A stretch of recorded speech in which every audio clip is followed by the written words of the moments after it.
from a teacher earning $5,000 a month to earning over $1.2 million in a short 3 years span. All of this and more you're going to learn in this episode of the Modern Wealth Podcast. Let's go.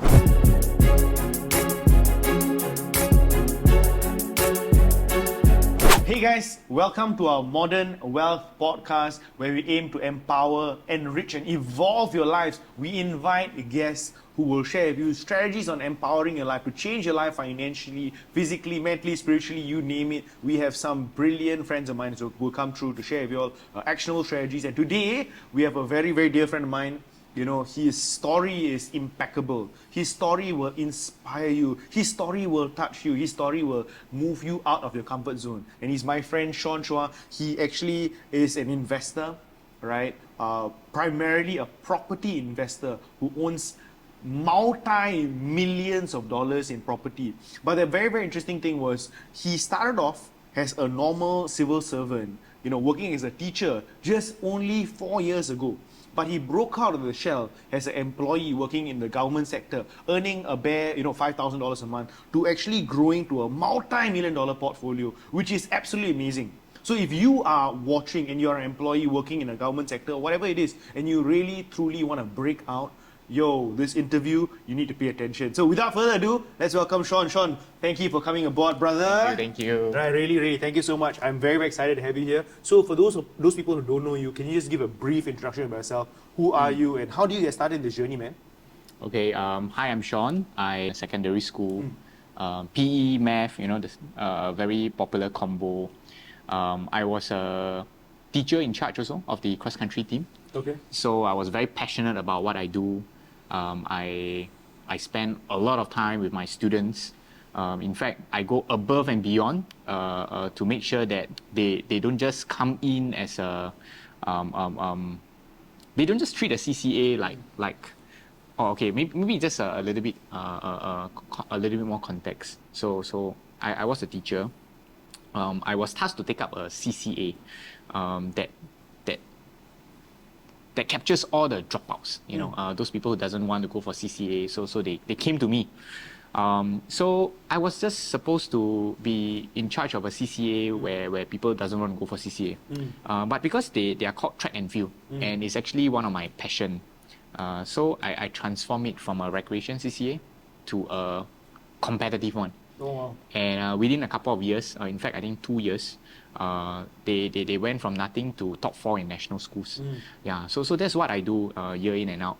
And then I realized that, a lot of my students, they came in mediocre, average, neighborhood school, right? And when they graduated, they went to top schools, they went to elite schools, they go to courses of their choices. So I added value in their lives, right? And that's what I do. And why I even want to do that is because I used to have teachers who are as passionate or even more passionate. And so I benefited from it personally, and that's why I wanted to give back, right? But year in and out, when I start doing that, I realized that what about me?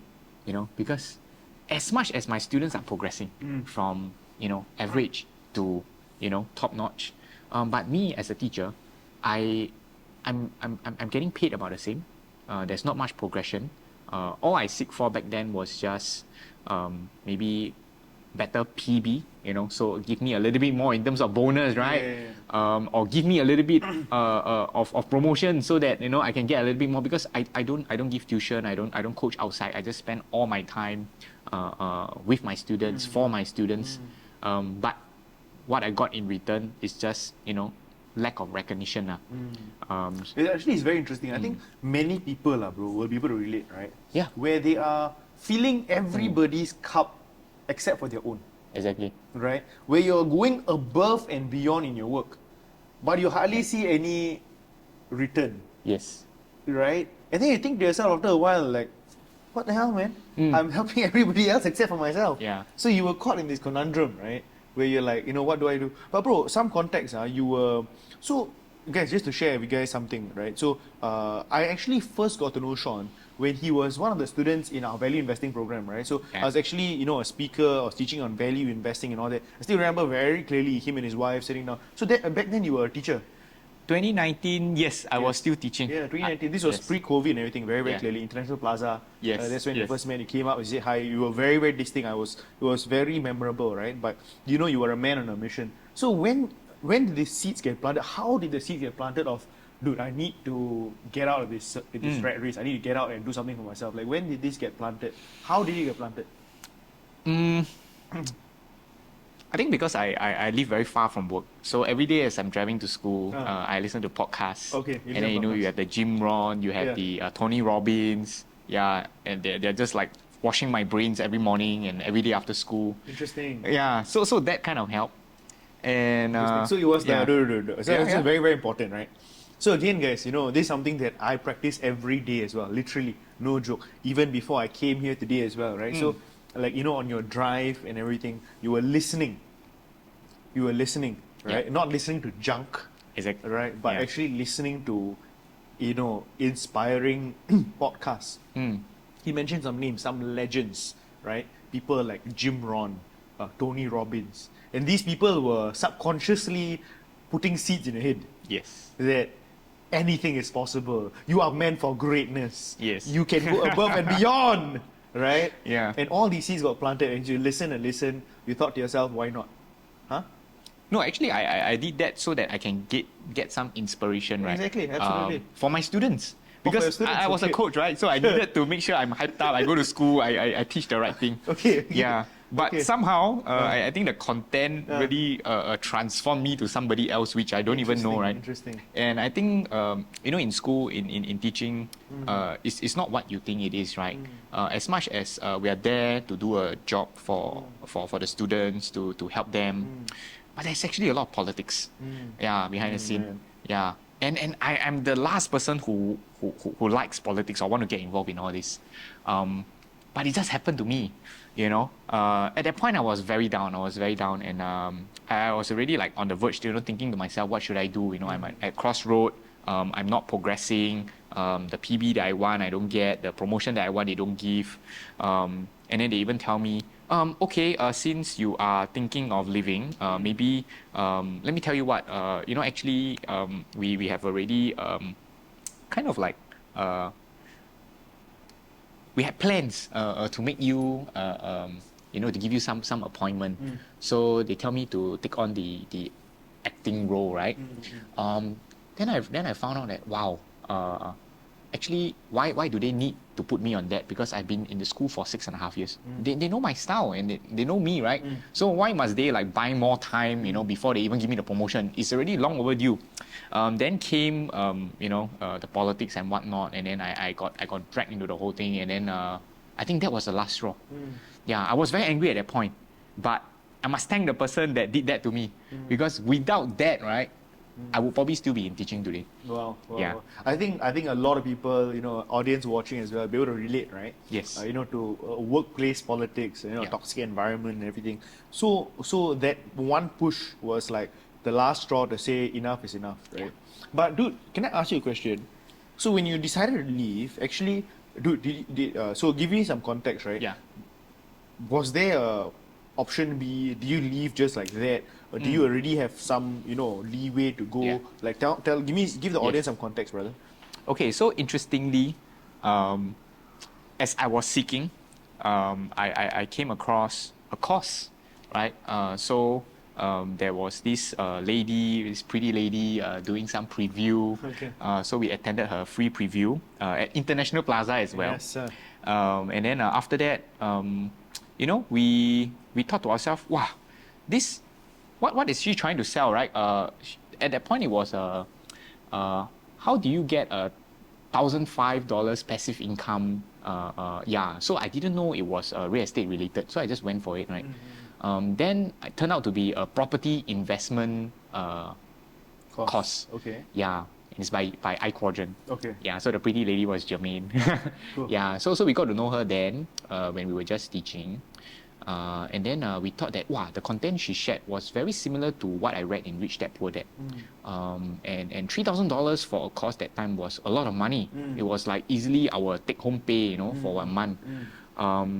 But we decided to just go with it. So me and my colleague back then, we just jumped onto it. Yeah, and then the rest was history after that.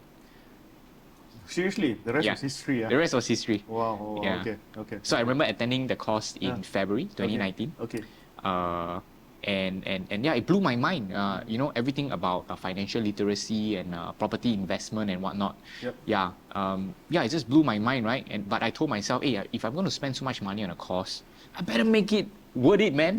Yeah. So immediately after the course, I jumped into action. I went on hunting for properties, and that's how I got started. Wow. Yeah. So were you then? You were still going to teach? You were still teaching, lah. I was still teaching. Okay, you're still teaching, Yeah. but at the same time, after work and whatever, you go look for properties, you go hunt for deals and everything. So we were looking for industrial property, and industrial property people work like between 9 to 5, and that's the only time you can view. And then as a teacher, there's no way you can like take leave. The only time you can go and see property is probably during the holiday. But interestingly, because we teach in Woodlands, so in between our break time, right, we'll just go to the industrial properties nearby to shop for it. Yeah, so we make use of whatever time we have, right? Wow, no excuses. No excuses. Yeah. Like Friday is a half day, so we will squeeze out some time, before CC or what, just to go and see some properties. Wow. So within like 3 months, we saw more than 100 units. Wow. And we made some offers, and some of them came back, and then the stars aligned, and that's how we got started. Can you share with me about maybe the first one that you got, right? Like, it's always that first egg is always the hardest to crack. I feel, right? So if you remember, what was the first kind of property you got into? What was the kind of capital you needed and stuff like that? So the very first property that came back was I think a $780,000 B1 industrial property. Yeah, I mean we seen more than hundreds, and then eventually made some offers, and then eventually that one came back, right price, everything. So we decided to go for it, right? Well, I would say that it's Where was this? Trade Hub 21. Okay, Trade Hub 21. Okay. Trade Hub 21. Okay. Yeah. So at that point, we could still take a 90% loan. So that means 10% of it works out to be about $80,000, including stamp duties and GST. Yes. Works out to be about 100K. Okay. Yeah. So at that point, as a teacher, I don't have 100K, lah, bro. Exactly. Yeah, 100,000. Like, honestly, like, it's a lot of money, right? A lot of money. Yep. Yeah. I worked for 6.5 years, and I don't even see like 6 figure in my bank account. It's quite sad. Yes, it is. Yeah. But also because at that point we were just trying to pay off our HDB. Yeah. So whatever money we have, what in our CPF, in our bank account, we'll just empty them and just try to pay off, because we don't like the idea of debt. Of course. Yeah. But of course, after attending some courses, then we realized that debt can be good. Yeah. But Let's talk about that later. But yeah. That's another story, right? Yeah. So 100K. No way I can have 100K, right? So we started looking around for people who has money. Yeah. So I didn't want to be conformed to the finite resources that I had. So I had to be resourceful. Yeah. So I had to go around looking for people who has money, probably in a bank account that is not making much, or maybe at that point fixed D was only 1-2%. So we offered 3%. Yeah. And they happily just came in to become our investor. Wow. Yeah. So you actually went to go and search and source for cash investors. Yes. And then you offer them basically more than the fixed deposit rates and whatever not. Yes. Right, better return lah, right? Correct. Rather than sitting in the bank account and whatever not. But of course they have to trust you and everything, bro. You think, as in, so easy, man? There are challenges, but I think it helped because I was a teacher then. Okay. And then the moment I tell them, hey, I'm a teacher, and then they just okay, I trust you. Really? Yeah. Okay. That's a tip. But okay. Don't say a teacher, not a teacher. But okay, cool. Yeah, don't abuse that. Okay. So, but basically, so was their first property no money down, or do you have some money down, or what do you do? No money down. No money down. Yeah. So Wow. everything that I have to down pay, I raised. Yeah. Okay. I raised funds for that. Okay. And that's how we eventually. And how do you structure a deal such that it benefits all parties when it was no money down for you?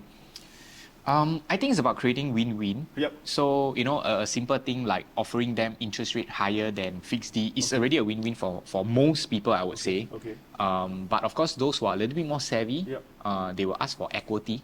So, yeah, we just give them a percentage of the property in terms of equity. That means they are also in it with us. If we lose money, they will also lose money. If we make money, you will also make money. Of course. Yeah, so, and it gives them a sense of like ownership to the property as well. Of course, for sure. Yeah. For sure.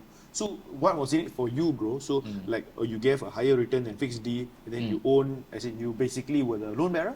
Yes, I was a loan bearer Okay, because at that point I already fully pay off my HDB, Okay, my okay. car, so I was debt free at that Okay, point. okay. So I could take loan, Okay. but I was cashless. Cashless. Okay. Because you That's pay what I off did. everything, right? Yeah, I pay off everything. Okay. So there are generally three components in a deal, correct? Not like Yeah. there's the person who brings up, as in a cash investor, the loan bearer, and what else, bro? As in, yeah, Cash basically investor, the loan bearer. Yeah, basically that's okay, it. okay, Yeah, cash bearer and it's in the cash investor and the loan bearer, right? So Correct. you basically took up the loan, got the entire thing, and of course, okay, great. And then was that meant for cash flow, or what was the whole idea? Oh, so the idea was to have the 1,005 passive income, right? Okay. That was why we attended the course. Yeah. Yeah. So that was for the 1,005 passive income. Okay. And of course, as soon as I got my first, I realized that, because I don't use my own money, right? Then after I divide everything, actually not much lah. Yeah. Not much left. Yeah. So So how much was left actually per se? a couple of hundreds. Couple $100. Yeah, Okay. a month lah. Okay. Yeah, but of course it looks good because from starting with my first, I realized that if I can own the whole thing myself, actually it's very easy for it to become an income replacement. Yeah, and of course after I got my third one, right, immediately we saw that it already exceeded how much we take home every seriously, month. for real, man? Yeah. Wow. So the first one after minusing was nothing much. But the second and third one, bro, did you again find cash investors or? Yes, the same thing. Yeah. Okay. So we in order for us to scale, we definitely need to get cash investors. Yeah, in. Yeah. So the second one we had like $2,000 passive income. The third one is also about 1,000. Yeah. So I mean the conceptually we finally understood what it means by cash flow. Yeah. But because they are all shared. With other investors. So by the time we cut everything out, not much left. Not much left. But the idea was there. And that's how we start to grow in other ways. Interesting. Yeah. Interesting. Wow. So that's how you slowly started building. And what do you manage to build it up to, bro? So after our third industrial property, it was also about time that my HDB MOPs already. Yeah. Yeah. So at that point, myself and my wife, we were very confused. Like, what should we do, man? Upon MOP, right? Should we pay the ABSD? At that point, it was 12%, right? Should we pay ABSD, buy another property? Should we sell our property? Should we lease or whatever? A lot of questions. But after getting clarity, right, we knew we had to sell. Yeah, because we had so much funds, because we fully paid our HDB, right? It was 365K 3-room flat at Dawson. And if we were to sell it in the resale market, it's about 700K. So we know that when we sell it at 700K, full 700K cash and CPF will come back to us. Wow.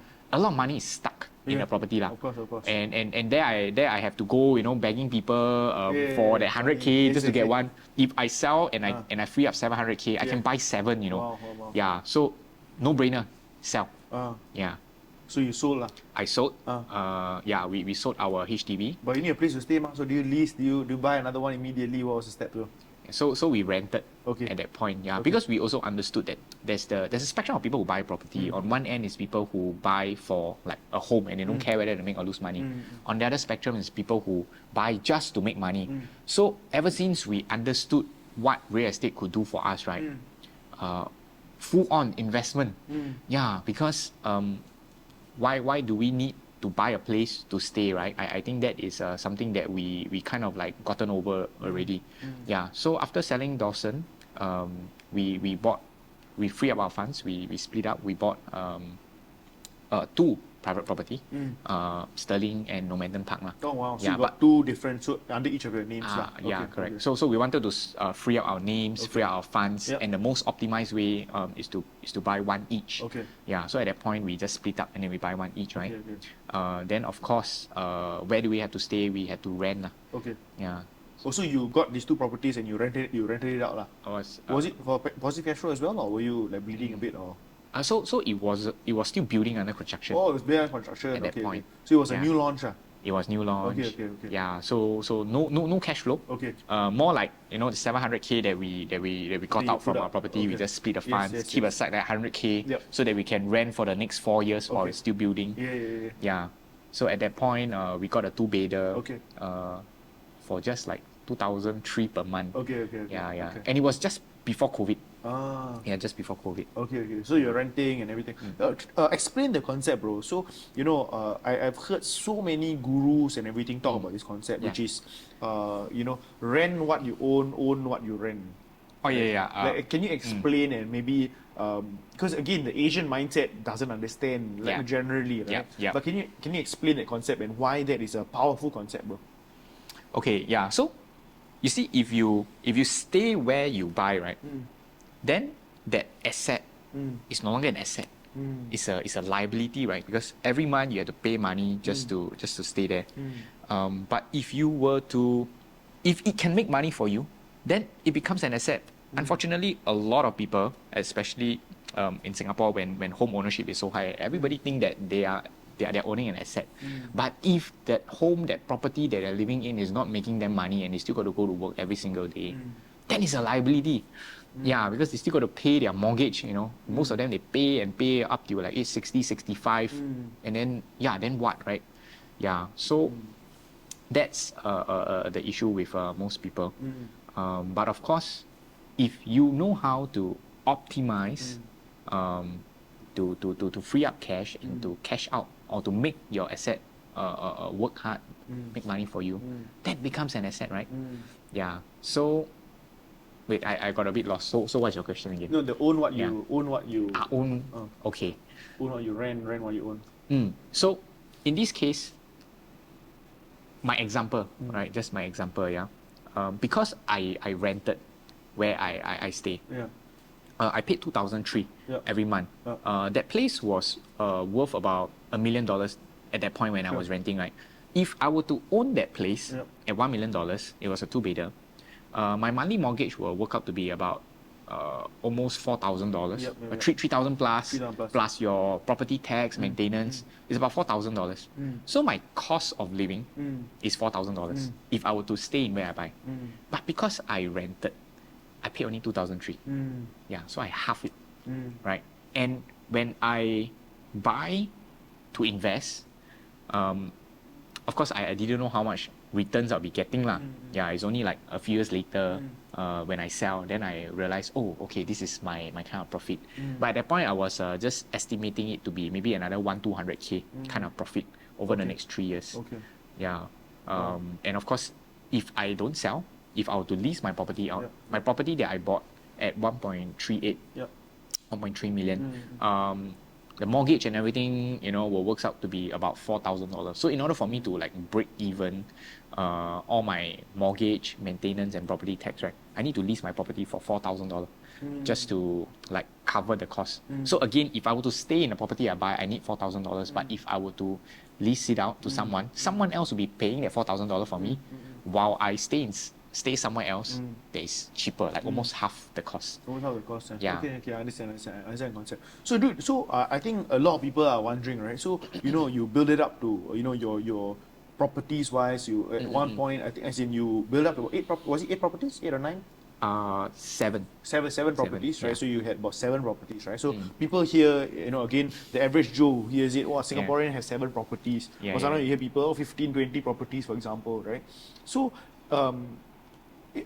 are they like, at a particular point you will no longer be able to take on any more debt, any more like loans, for example, right? So what is the threshold, man, right? Because people talk about ABSD, right? Like obviously after one property, residential, for example, there's ABSD and stuff, right? So how give us the general background, man. If somebody says, oh, I have 15 properties, 20 properties, how is it usually done, and with what kind of properties are they doing it with? Okay, so the properties that requires paying of ABSD is just residential property in Singapore. So as long as we don't own more than one, we will not kena ABSD lah. Okay. So you're talking about more commercial, industrial, maybe overseas as well. Overseas, exactly. Okay. Yeah. Okay, So we just diversify. But even with industrial and commercial, right? At some point, you won't be able to take on. The banks will be like, dude, you're done. Right? So at what point will banks say you're done? You cannot take on any more loans and whatever not, bro? Can you give us a rough estimate? Like how do they judge that? At what point can you not take on any more? It's very much tied down to TDSR. Okay. Yeah, so your income. Explain that, bro. Explain what's TDSR and everything. Okay. TDSR is a total debt servicing ratio. Okay. Yeah, so basically at that point, about 60% of your income can be used to pay any kind of loan, mortgage, study loan, and car loan. Yep. Yeah. So if you want to max out your TDSR, then make sure you clear off your credit card, car loan, everything. Yeah, it should not be there, so that you can really just focus on buying property. Yeah. So at that point, after buying my first industrial property, I thought, wow, that's it. My TDSR, that's gone, finished. But because the industrial property was leased, right? So the rental income of about $4,000 kind of add on to my my income. Okay, income. Yeah, my income. So my income at that point was about 5,000. So then they add on another 4,000 to my income. So my TDSR was not totally destroyed after my first. Okay. And that's because it's leased. Okay. Because it's leased. Okay. Yeah. So that's how I realized that I still have more, a little bit more to buy my second and third. Yeah. In fact, my third was not even under my name. My third was shared with another partner. Okay. Yeah. So he used his name. Yeah. Okay, so he used his name and then you basically partners, right? Yes, so again, yes, that's yes. how you share. Okay, wow. Yeah. Interesting. That's how we go around that whole thing. Okay. Yeah. Okay. Wow. So there's no limits per se. Right? In a way. Like especially now that we are self-employed, right? You know that it's unlimited. Yes, Yeah. literally, right? Yeah. The world is an oyster almost. Yes, Pretty yes, much yes. crazy. So dude, so tell us about so after you left you became an investor, Yeah. right? You started investing quite extensively. That was a viable option to replace your income. Yeah. Right? But then you went on and you built your company as well, right? So today you own a house makeover, right? So tell us a bit about that and how did that come around? How do you help your clients? How do you help your customers and stuff? So interestingly, after I left teaching in 2019, I didn't leave with a plan. To me, it's like I know I need to get out so that I can really do something different, and because I sold my place, I got some cash in the bank also lah. So that kind of like gave me some kind of security, right? But guess what? 2020 COVID hit. Yeah, exactly. Yeah, then I had like 6 properties under my belt. All my tenants came to us and say can they not pay, or some of them don't want to pay because at that point the government was giving like rental relief, right? Correct. But the instruction was not clear. Yeah, then we still have to pay the bank, we still have to pay the property tax and everything. Must have been scary, huh? Yeah, but the tenant don't want to pay rent. Wow. So, and then I left my job. My wife was also at that point a real estate agent. So she also left her job in 2019. She was a stewardess before that. Yeah. It was very scary. Yeah. So instead of taking a break during circuit breaker, we work very hard every single day. Okay. Yeah, wake up at 7 and we won't work more than 12 hours every day. Work on what, bro? Work on what? So at that point, my wife was a real estate agent. Sure. I was jobless, man. Yeah. So I had to help her with her real estate business lah. Okay. Yeah. Okay. So we're going around trying to see how we can create content, help her to reach out to clients and whatever not. But there's limited stuff I can do. Yeah. And then we record.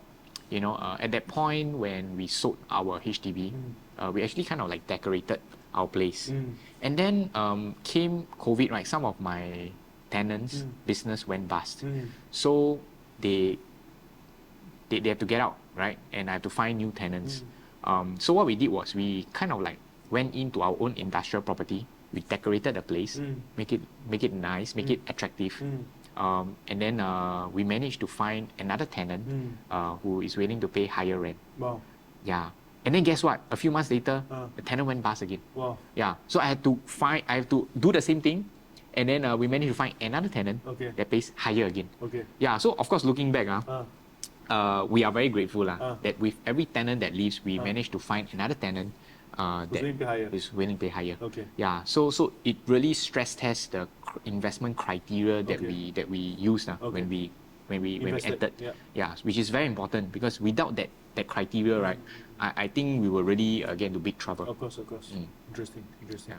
So your ability to make over per se was Yes. something that was good. Exactly. So you extended that not just to your properties but other clients as well. Yeah, so we start off with ourselves, Yep. then we see the value in it, and then we go on to extend that to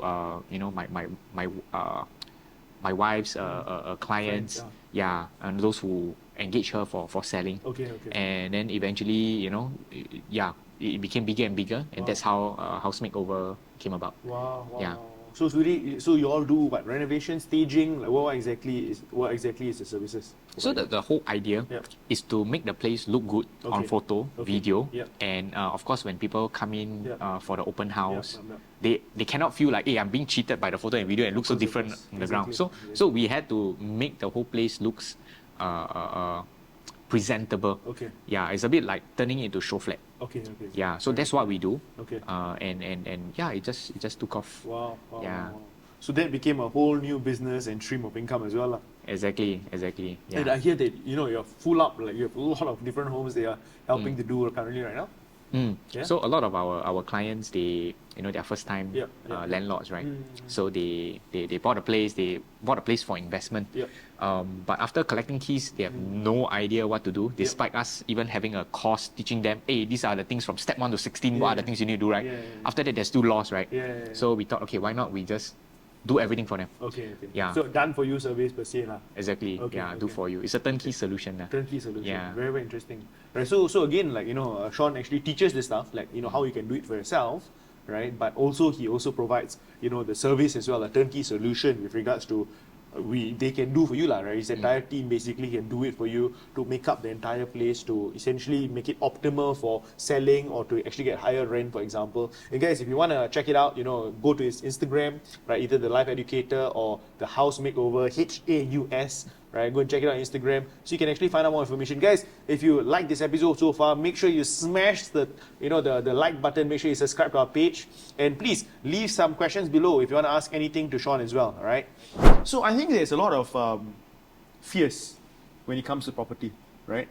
I think one of the biggest fears, very simply, is this, right? Like, hey, shit, man, wow, I take on so much, debt, for example. I have all these different mortgages to pay. Then suddenly, my tenants all gone. I hear people going bankrupt. So there's a lot of this fear, right? And again, it's I hear all these people suddenly go bankrupt. Wow, suddenly interest rates increase, for example, right? Like recently, interest rates actually go up. Wow, suddenly I have to pay so much more. Then now I'm negative and I'm bleeding every month and all that fears. Are these real things, or how did you deal with them? Because you are in this light yourself, right? You went through this period recently where interest rate increased and all that stuff. So did it affect you? How does one protect themselves in a way? Of course, I think it's very stressed during that period. Sure. But as an athlete, Yeah. right? I think we had the advantage, right? Sure. Every time we go for competition, it's stressful. So I think that helps, in terms of how to cope with the stress. Sure. So at that point, I think instead of just feeling stressed and doing nothing about it, we really work our ass off, man. Yeah, every day we wake up at 7 and then we sleep at 12. We work, we grind. Try to come up with ways, solutions. Of course, a property investment is something that I was handling. Managing my tenants. Then of course my wife's side, she's into real estate. So we just got to take care of both sides, right? On So one, you got to make sure. So what you're telling me is that you got to make sure you also have your cash flow as well, Yes, right? To yes, make sure yes. that you can tide through times and everything. Is there a guideline that you give yourself, right? Like how much of a timeline or how much cash you need to have in reserve to make sure in case of any downturn you can survive through? Is there any guide? So at that point, we set aside about 100K Okay. for rental, Okay. and for paying all these mortgages and whatever, Okay. not in case something happened. Okay. And thankfully, my wife's side also, because I must say she did well in her first year, and that's why I also had the courage to jump out of my career. Right, we took turns to jump out of our career. Yeah, so we really planned for that properly as a couple. We didn't just jump out without a plan. I mean, when she was in real estate, I was still teaching stable income, although $5,000, but it's still better than nothing. Sure. And then eventually she stabilizes, and then I make my jump. Okay. Yeah, so that's how we help each other. Okay. Yeah. So let's talk about some parts where you were maybe like, at the lowest point where you were stressed out of your mind, where you didn't know if there was a solution, right? Yeah. Tell us about those parts, man, because again, like, I always believe that, those dark moments are what defines us, right? We learn best from our failures, not our victories, right? So if you could, dig deeper into a point of time where it was damn bloody, wow. Tell us about that, man. Yeah, so I think I'm somebody who doesn't just just get stuck. I'll just keep moving forward. So at that point when tenants stop paying, and then we have zero income, we just keep working, and I think as we keep moving forward, we saw the light. Like my wife had a breakthrough when she sold a property during COVID. It was a resale property that that people cannot step foot to see. We had to sell it over Zoom. Exactly. But thankfully, we already did the makeover before that. We had photo, video, 360s of the whole thing, right? Yep. So we sold it over Zoom without viewing. Wow. Yeah, so that was like the first breakthrough. Then, of course, came other closings where investors just buy the property without viewing as well. So that kind of like gave us confidence also in terms of cash flow. And then from the investment front also, because we managed to find tenants who are willing to pay higher eventually, that gave us a boost in terms of confidence. And of course, I had to manage my cash investors. At the same time, they were all like jumping, hey, what happened? Because when tenants don't pay, when tenants go bankrupt, I need to update them. Of course, for sure. And then when we give such negative news, then people start jumping. But I think I also give them the assurance that I'll be handling it. Yeah. So the trust that they gave me, that they entrust onto me, I think was very important as well. They give me the space to work, and of course I make sure I deliver. I think if I could summarize what you said in one sentence, right, is to keep taking the steps. Yeah, right? Baby steps. You just got to keep taking the steps, right? So even in the darkest moments, even when you are down, and I can relate to this so much, right? See, in the end of the day, if you just get frozen, nothing changes, nothing happens, right? Yes. But if you just keep taking the steps forward, you keep the faith, right? You keep the fighting faith, you keep, doing what needs to be done, right? Like, God will take care of you, there will be provision that actually comes, there will be breakthroughs that you will see, but it will only happen if you keep moving forward. Yes, right? yes. Again, some people say, hey, I'll just cruise, for example. But again, there's no such thing as cruising. Like you cruise, you go backwards, right? Right? Because, things are always going forward. So if you're not moving forward, you're just going backwards. Yes. Right? So it's always about taking that step forward. I think that's exactly what you said, right? Like precisely, hey man, times can be tough, times can be bad, but the only thing you can do is keep improving ourselves, mentally, keep improving ourselves in our work, right? And yeah, man, amazing, right? I love what you just shared, bro. So tell me, man, so, right now, you recently became a dad as well, right? During COVID too? During COVID as well, right? So among all that stuff, your wife got pregnant. Was that, was that a joy? Was that a little bit stressful? Tell us about that, man.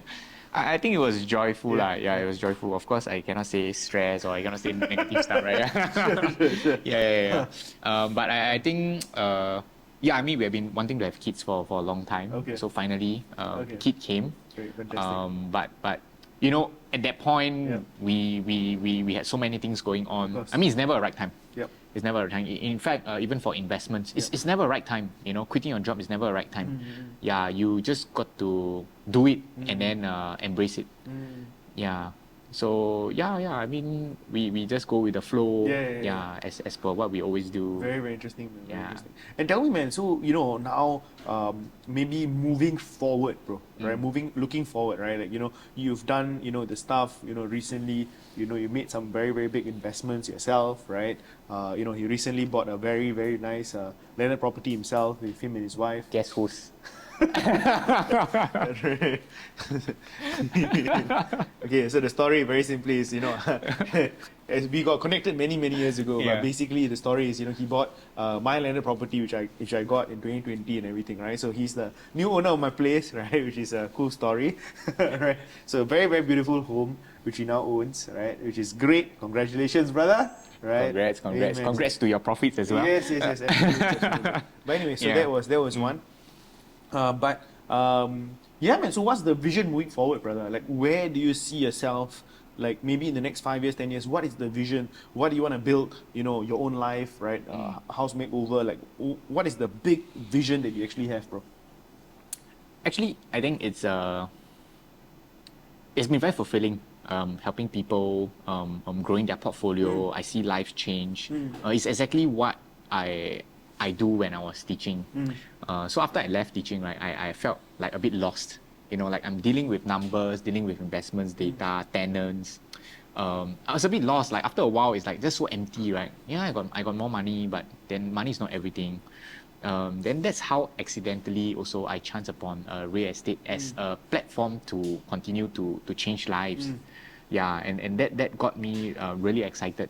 So actually I started working a lot more, longer hours than when I was in teaching. Sure. Yeah. But you're doing what you love. Yes, by doing what I love some more, right? Yes. And it's so fulfilling, and you still make more money than ever. So I think the money is just a byproduct, right? But the giving of value and all is what keeps us going and going, right? Yeah. So actually, I kind of got lost. What were we? No. So the vision moving forward. The vision, right? yes. So in adding value, that's great. But what's the bigger plan picture? Like where do you see yourself, man? Yeah. So I really want to continue to do this because I love what I'm doing. I love to change life, impact life, right? So that's one area, right? To try to help more people, to try to continue to go down because it's a journey. Yeah. When we help someone sell or buy property, it's not just that's it, right? It's not a transaction. It's a journey. So how I see it is we want to continue to see them grow. We want to see them improve their lives, to be able to quit their job, to have options in life, and that takes time. And to be able to serve more means I also need to grow a team. I need to do well myself as well. I cannot be just talking about it, selling something, but yet doing something else altogether, right? Of course. Yeah, so I also need to ensure that my portfolio is also solid now. So I also need to take care of my own portfolio growing. So I think buying the landed property is just another milestone. Yeah, initially we didn't think too much, when we first started. Like all we thought of was, how to own a condo. Then it became 2 condo. Then it became like 7 properties. And then after that, we thought to ourselves, maybe we can buy landed. So we bought the landed. And then now we're thinking to ourselves, now we buy the landed. We're not going to start at 1 landed. We got 2 names, 2 landed. 2 landed, huh? Then, hey, let's go. Yeah, and that's not going to be it, right? Because how do we get to GCB in the end, right? So these are like, we're trying to push boundaries already. Wow. Yeah. So GCB, brother. Okay. Yeah. Very nice. Beautiful. Yeah, I mean, it's a dream, lah. And I feel that it's so important that we must dare to dream. Very nice. Beautiful. Then we work towards it, right? Yeah. Even if I'm nowhere close, at least it's going to be much bigger portfolio than my HDB. For sure. Dare to dream. Dare to dream. Push the boundaries. Think bigger than what you currently are at. And that's how you'll get there, bro. You'll find the solutions, you'll find the methods and how you can get there, right? Yeah, meet the right people. Yeah. Absolutely, bro. Meeting like-minded people. I think that's... Bro, I'd share with you something. When you dare to dream, when you dare to push boundaries, you'll meet people who are at those levels that you can dream of. You see what I'm saying, right? When you're speaking a vision of 100 million, right? I want a GCB, I want a dream big. You attract people in your life who are in that path. You see what I'm saying? Right? You kind of... No, you will filter, bro. As in, even in my journey, your journey as well, right? The people who... You'll attract a different group of people, right? When you dare to dream, when you dare to push boundaries, and when you are actively working towards that, this kind of opportunities will fall in your lap, right? I really believe that as long as you keep taking the steps forward, these people will come in. Again, your people, the people around you, are really what will determine your altitude, right? Again, this is never a one-man thing, right? Like the reason why you are here today is because you have the people around you who trusted you. My wife. Your wife, yeah, right? Your wife, your family, your wife is aligned with you as well. And that's how you really push boundaries and really, take the step forward, right? So, man, dude, you always got to have that big vision, right? In the good book, it says, a man without vision will perish. So it's really about having a very, very big vision, and that's how you pull more people forward in achieving their big goals and dreams. So I'm very, very glad to hear that, bro. Right? I think, again, the strategy is great, property and all that. That's his platform. right? But again, it always comes with a mindset first, right? Nothing comes without a mindset, right? Whatever the vehicle might be. So bro, so coming back to, I love your vision, I love what you're sharing and everything, but let's come back down to the common man, right? Who's like, oh, Sean, very, very, very inspiring, I love it, right? I want to start, but what are some actionable ways in which I can, maybe, let's just say, for example, right? A guy is sitting down and he's like, okay, cool, I maybe have $50,000 and I really, really want to start. What is some strategies that he can actually employ to get started on his property investing journey, to maybe make his first $1,000, $1,500 passive income, and to really be able to scale that? What are some actionable things you can do? They can start by attending your course. Oh, attending my course. Sure. Right, scaled at 50K to 500, 5 million. Sure. Then they have more. And then, hey guys, you all listen to it, all right? Very, very important. But okay, cool. Back to property. Yeah. Okay, I think more importantly, a lot of people, they actually have a home. Yeah, a property. Right, home ownership in Singapore is like one of the highest in the world, or in fact, the highest in the world. Cool. All they need to do is to optimize what they already have, not to seek for more. Okay. Right? So a lot of people, a lot of portfolios that we see, right, when they sell their place, they will easily free up about 500K. Yeah, more than that 50K, it's like 500K worth of money that is stuck in a home, plus some money in the CPF OA. If they have another 50K cash, liquidity, that's better still, right? Because with 500K, you can do a lot of things. You can easily up your portfolio now to $1.7 million property. Yeah, so from 500K originally, now you can own something at 1.7 million. Yeah, and that's how you can grow, you see. Because if today you only own one property, whatever size it is now, and you're still young, right? If you hold on to it for the rest of your life, thinking that this is like your forever home, then forever that will be your portfolio now, because most people, 80% of their portfolio is stuck in property. Yeah, then they work every day, 9 to 5 for that fixed income. And then guess what? Maybe by the time they retire, not much of it is left anyway. That means 80% of their wealth is still stuck in the property. Exactly. So then if the home is something that defines how much wealth or net worth they have, then the more they should be growing that, asset or that portfolio, right, to as big as they can. Because eventually when they retire, they will have options. They can continue to stay in where they are staying, and probably, fall back on their savings or other kind of investment to retire. Or if let's say today they retire with $5 million portfolio, right? I mean, the home is worth $5 million. They can always sell the $5 million home, downsize to something 1 million or 2 million or 3 million, and still have millions, to retire. Yeah, but that's not what a lot of people think. Yeah, they rather work every day, to save up for that day, which is very sad. Interesting. Wow, that's a very, very interesting, sharing. Dude, so can I ask you a question? So what are some biggest, as in you did touch a bit, right? But if you were to summarize it into maybe 2 or 3, what are some of the biggest property mistakes that people make? If you were to summarize it, maybe just 3 pointers. You did mention a lot, but what's the 3 biggest, most common things that you see? They like to time the market. Time the market, okay. Yeah, so they are always looking for like this perfect property to buy. Okay. Yeah, the perfect time to sell. Yes. And that crippled them. Yeah, because when the market is good, right? When the market is good, they want to sell at the highest price. And then after they exit, if the market is good, means they are also going to buy higher. Yeah, exactly. Yeah. Then it's like you sell high, buy high. And then if the market is bad, you're going to sell low. Then you can buy something low, right? Yeah, so it's like if somebody is always looking for that perfect opportunity, I want to sell high, buy low, it's like it never comes. Yeah, it right? never comes. Especially then in Singapore context. Yes. Okay. That's one mistake, Okay. right? Then Number they're stuck. Number 2, they see their place as a forever home. Right? So when you stay on in your place forever, right, then there's not much growth per se. Yeah, because property also works in cycle. Yeah. So at some point your property doesn't grow faster than the market anymore. It probably grow because over time, due to inflation, the value just goes up. Yeah. Then if you try to sell whatever that you have and you try to jump to the next asset class, you realize that it's just so difficult, right? Especially for someone who wants to go into landed, for example, right? If you don't grow your portfolio faster than the market, faster than inflation, then you never catch up. That's true. Yeah, and if you depend on just your savings, yeah, you'll never be able to save enough to jump. So again, never see your place as a forever home. You need to keep jumping when you can. Interesting. Yeah. Okay, that's cool.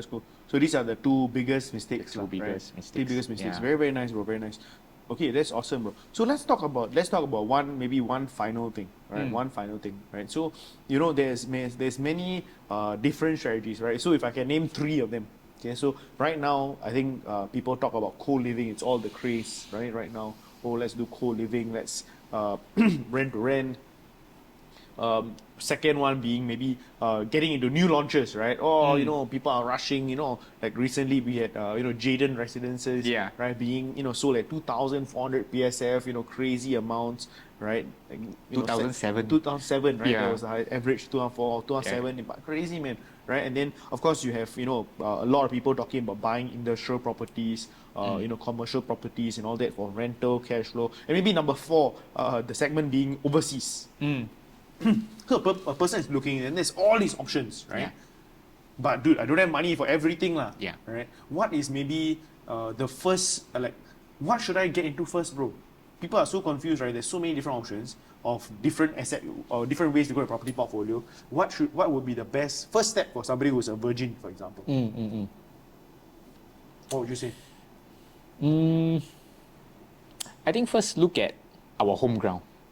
Yeah, Singapore is a place where foreigners are flocking in to buy our properties. Yes. And as a result, the government even have to double the ABSD from 30% to 60%. Absolutely. It's a great telltale sign that the government is trying to stop foreigners from coming in, right? Because it's a demand that is crazy. Yes. So there's demand in our local properties. Yes. And why are we not looking into our own local properties, okay. but looking outside? Okay. Yeah. So within local, then what are the in terms of strategies? Then what do you think would be the best for them to embark on?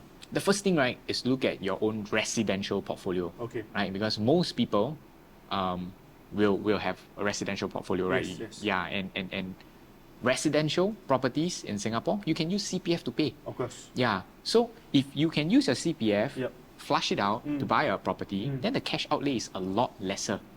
Yeah, and then whatever cash that you have in remaining, you can invest in other asset classes. You can learn how to invest like you. Yeah. So residential property, first thing must take care of. Okay. Yeah, because that's where CPF can be used. Okay. And if you leave money in CPF, you're only getting like 2.5%. Yes, correct. Yeah, but if you put it in your real estate, Yeah. okay, you can easily get 10%. Easily. So you want to make your CPF work for you, and residential, that should be your first primary focus lah, to really see how you can maximize. Okay, Yeah. awesome. I think that's very, very good, start, right? To know how they can really maximize and everything.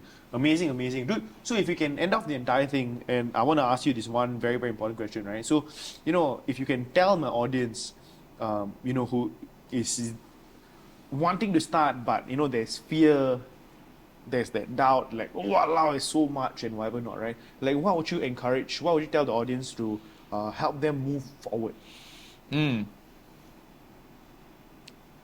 I think it's so important to hang out with the right people. Yeah, because you see, you can ask the right question, but to the wrong person, you get a wrong answer. Yes. Or you ask the right question to the right person Yes. at the wrong time, you also get a wrong answer, Sure, right? sure. But if you hang out with the right people, like all the time, eventually, you can't. I mean, even if you fail, you won't fail as bad. Yeah, I think being in a circle where everybody is what you envision to be or who you want to be is important. Yeah, so being in the right circle. Be in the right circle. I always believe that, man. Sometimes it's not about what you know, it's about who you know. Yeah. Right? It's about who you know and who knows you. Yes. It's not the what, you see. Yes. I think it's the why. Yes. The why is so important. All the what, like how to do it, who can help you. I mean, all the real estate agents can help you to sell, Sure. buy, whatever. Yep. Yeah, they can give you all the answers. You can Google them. You can go and ask ChatGPT. Yeah, but if your why is not strong enough, right, then you never get moving. Absolutely, man. Yeah. Absolutely. So true, so true, so true. So, bro, so I want to ask you this question, right? So, Mm. maybe in your entire journey of dealing with tenants, so many different properties, right, here, overseas, all that stuff, right? Like, what are some of your weirdest stories, man, of what you had to deal with tenancy and stuff? If you can share them with us, it would be great. Wow. Okay. Let me see. Weird tenants. Any interesting stories? No, it's more like I think some of the landlords that I deal with, or that I know, they're very stingy. You know, they want to be landlords, but they don't want to give the tenant things. They don't give proper things, and of course, a law of attraction you are what you attract So if you don't want to do up your house nicely, you don't want to provide nice furniture, then the kind of tenants you attract are those kinds that will pay cheap, that will not take care of your things. And then you go about, complaining that the tenant don't take care of things. It's because you are attracting all these if you don't do up your place nicely, then of course the people that is willing to accept a lower standard of living will be attracted to you. Of course. But then if you really want to attract quality tenants, then I would say you first have to invest in your unit. Yeah. But this is something that a lot of people they don't know, you see. Yeah, they don't think business. They only think about wanting to make money from other people. Yeah, and then that's where things go wrong. Yeah. So I always advocate to my investors, you are who you attract. Yeah. So if you want to attract good tenants, then you make sure you also serve them well. You do things for them. Win-win. Always go for win-win. Win-win situations. Yeah. Not one way of winning, then you end up lose-lose. Interesting. Very, very nice, man. Dude, so, one thing that I feel very, very blessed, just personally, like my own personal story, and again, I think you can relate to this as well, right? Like the importance of starting young, right? So, a lot of my audience, they come from different ages as well. Some people are quite young, some are a little bit older, for example. But can you share, with regards to property, for example, the importance of starting young and how that will really, really make a difference? Can you share that and the importance? So, like, tell the guys, man, like, why must they start now? I think when you're young, there's nothing to lose, right? I mean, that few 100K that you have is like, even if you lose them, is on a bigger scale of thing from like your entire life perspective, right? It's like nothing, right? I mean, we're probably going to live to like, 80, for example. Yeah, so the mistakes that you make as you're younger will not be as painful, as you go down. But if you were to make big mistakes when you're older, then there is not much room to fix that anymore, right? So there is one example. We have some clients who come to us in their like 60s, telling us they want to move to a landed, so they're staying in a HDB. They want to move to a landed like us. But when we look at their portfolio, there's not much they can do. It's not because they don't have enough money. Some of them they have, but they don't have leverage. They cannot take a loan from the bank. Yeah, imagine if you want to buy a $5 million house and they're like in their 60s, the loan tenure is going to kill them because they are only left with maybe another 5 to 10 years, to fully pay off the loan that they take. And that means every month they need to pay $10,000 of mortgage. It's going to be quite unsustainable for them. But today, if you were to do that when you're in like your 30s, your 40s, you have, longer runway, right? Your tenure is like 30 years. Yes. So that will significantly bring down your mortgage. It makes the cash flow part a lot more affordable. Yep. Yeah, a lot more bite size. Interesting. That's so true, bro. Very, very true, right? In the end of the day, that's the reason why starting earlier is so important, Yes, right? You gotta take the steps, you gotta take the risk. If you don't, right, it can be quite, stressful. So, but, bro, but again, sorry, it's not all like done, even if they don't do that. Because if we see it as not just their wealth, but family's wealth, right? Of course. Then actually whatever that they are not able to achieve in their lifetime, actually what Their they need to children, do is to pass it down to their children so that the children can continue to fulfill the dreams that they And the they legacy, can. yeah? Which is what we see these days, generational wealth transfer. Of course. A lot of children, Yep. they're getting help from their parents Yep. in order to get started. Yep. Yeah, and it's so important because why do we even spend like 10, 15 years or rather why does most people buy HDB, right? Because they got no money. And in order for them to make their first pot of gold in HDB, it takes at least 10 years. Yeah, like us, right? We started when we were 21. Yeah, we bought our BTO when we were 21. Oh, that's very early. Yeah, yeah. I mean, we were foolish. You can call us foolish or not, right? And thankfully, we're still together, and that's why we have our HDB. And then, of course, it took us 11 years to see through the entire the first journey, right? First property cycle, and that's how we got our first pot of gold. But if there's a way to shortcut this, right? I think it's really getting money from other sources. So it's not about how much resource you have, but how resourceful you are. Very, very nice. So if our parents can help us, or you can get money somewhere. Oh, bro, you can get 21 years old, as in, sure, but you actually, like, y'all were serious, like, 21 years old, that's like, you're barely out of NS, and that's when you actually first I was got in it, NS, yeah. Wow. Yeah. When you actually did, like, you know, get your HDB and everything, like, you know. Yes. The resources must have been tight, lah. The HDB also must have been quite Super, crazy. yeah. Even at 300k, it was like, wow. Yeah, exactly. No It's money. crazy, bro. Yes. Like, yes, how do you, what made you take that step, bro? I think it's again the mindset, you see. So I told myself, hey, you know, even though this is my first girlfriend, then I decided to make her my wife. I mean, because the fact that we want to buy a BTO means, in a way, you know, I'm like shotgunning the whole thing, right? Sure. Yeah, she's going to be my wife already. So I told myself, okay lah, you know, I should grow to like something, grow to like what I do, right? Okay. Grow to like the person. Sure. Yeah, so just went for it. Wow. Yeah. Crazy, bro. That's very early. That's an early start, brother. Yeah, Like, yeah, For yeah, real, yeah. for real. Wow, that's amazing. Paid off. Sorry? It paid off. It did pay off, man. You know, looking back, it did pay off. Yeah. So talking about the wife and everything, right? So, you know, you talk about working very hard and all that. So now with the family, with kids, you know, how do you believe in a work-life balance, or, you know, how do you manage your time? Oh, I think I'm the last person to talk about work-life balance. Sure. Yeah, I thought after I quit teaching, Yeah. you know, I would have a lot of free time. Okay. But I end up working even longer than when I was before. Okay. But the thing is, I don't feel tired when I'm working longer hours. Okay. I think that's because, you know, I love what I do. Of course. So it keeps me going. Yep. Yeah, but then sometimes I work so hard and too hard that I don't spend enough time with my Your friends or loved my ones, families. Yeah. So I think when I realized that, I decided to just put one day in a week to make sure that I spend time with my family. Okay. Yeah. So usually every Monday or Tuesday, you know, because for us we weekends are like the time where we are crazy, actually not just busy. Yeah. So we just set aside Monday or Tuesday to spend time with my daughter, with my family. Very nice. Yeah. And of course I make sure I work out, you know, 3 to 5 times a week, Very nice, take care of very my health. Very important, bro. That's Super. always very, very important priority. Yeah. Fantastic, man. Thanks for letting me know, man. Yeah. So Sean, you know, what are some, you know, people have all these thoughts and everything, right? So what do you think are some 3 of the biggest myths people have in regards to investing in property in Singapore? Okay, so yeah, the first one being property is only for the rich, right? Yes, it's no doubt that the rich, most of them owns property. But it's all a chicken and egg thing, right? If you don't get started, how are you going to get rich? That's true, man. Yeah. So I think you just got to get started. Yeah. Yeah. And like how I did it, I started with HDB, no help, you know, it takes time to build, you know, that pot.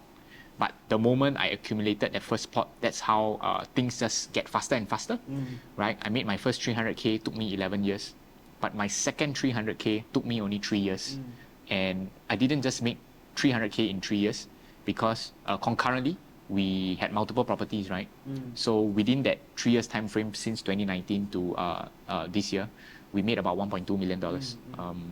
Yeah, from the various properties. Fantastic. Yeah, so it really just become faster and faster. Okay. So the secret is just you got to get started, lah. Yeah. Right, you got to get started, right? With whatever the amount, whatever you know that you actually have, get started, get moving, and that's how you really move forward. And once you actually see the snowball moving, then it starts moving a lot faster as well. That's great. Yes. What's number 2, maybe? Number 2 is property is risky, right? I think like anything else, right? If you let's say driving, you don't have a license, then driving becomes risky, not just for you, but to the people around you, the pedestrians and the other car users. Yeah, so likewise, property investment, yes, it's risky if you don't know anything. It's risky if you work with the wrong people. But if you get the right guidance, you know what you're doing, then it's no longer risky. I mean, you can mitigate the risk. Nobody say that everything is guaranteed and confirm you won't lose money, right? But what we need to do is to learn how to mitigate the risk. Yeah, as much as driving also comes with risk, but that doesn't mean you don't drive, right? Yeah, I mean, you still want to learn how to do it. You learn how to mitigate those dangers and reduce the risk. So likewise for investment, real estate, or any kind of investment, it's about learning. Once you can bridge that knowledge gap, I think it becomes so easy. Yeah. And maybe number 3, if I could ask you this question, right? So people always have this myth with regards to industrials. You really cannot make money walao, the loan tenure 30 years, 20 years or whatever it is. You know, can you really make money? Maybe cash flow, you get some pittance here and there. Yeah. But, you know, can you really make money as compared to buying a residential, for example? So what is your experience? Like, you are a practitioner, right? So can you share some of your personal actual experience? Okay, so profits in real estate come in 3 different ways, right? Number 1 is capital gain, which everybody know, right? You buy at this price, you sell higher, the difference is your capital gain. Yes. Number 2 is actually principal paid. So as you're paying your mortgage, part of it goes to interest, another goes to principal paid, right? Which is actually paying off your property eventually. Yeah. So that principal paid portion, if you are someone who buy and sell regularly, then you will be able to access that principal paid portion, which is also part of your profit, especially if you were to lease it out to tenants. Because tenants are the one who is paying your recurring fees every month, including mortgage. And the third piece is actually your positive cash flow. Yeah. So if there's any net difference after you collect your rent and you net off your monthly recurring fees, that difference is what we call the cash flow lah. Yeah. So profits come in these 3 different parts. And industrial property, no doubt, because of the tenure that is dropping, which will eventually depreciate the value of the property. But don't forget, there's still positive cash flow and there's still principal paid when you sell. Yeah. I see. So very hard to lose money. Okay. Yeah. Interesting. Thank you. Dude, Sean, thank you so much for sharing. I really appreciate all the sharing, a lot of tips, a lot of advice. You know, again, a lot of my own mindset being shifted as well in my head, right? Thanks so for I having really me. appreciate Yeah. I really appreciate it. And dude, can you please share one more time with the audience your socials? How can they actually follow you? How can they follow your journey? Yeah, I think I share a lot on IG. So you can follow me at The Life Educator. Yeah. So make sure you know the link, his Instagram and everything is down in the chat below, right? So The Life Educator, make sure you follow him. This guy is off to, you know, very big places. So make sure you guys follow him. And one more time, guys, if you have enjoyed this episode, make sure you smash the like button, subscribe to the channel for more of such amazing guests as well. And of course, please leave your comments down below. If you have any questions to ask Sean, right, please leave it down below and Sean will be able to answer your questions too, right? So I hope you guys enjoyed it. Thank you very much for tuning in, guys. Till next time.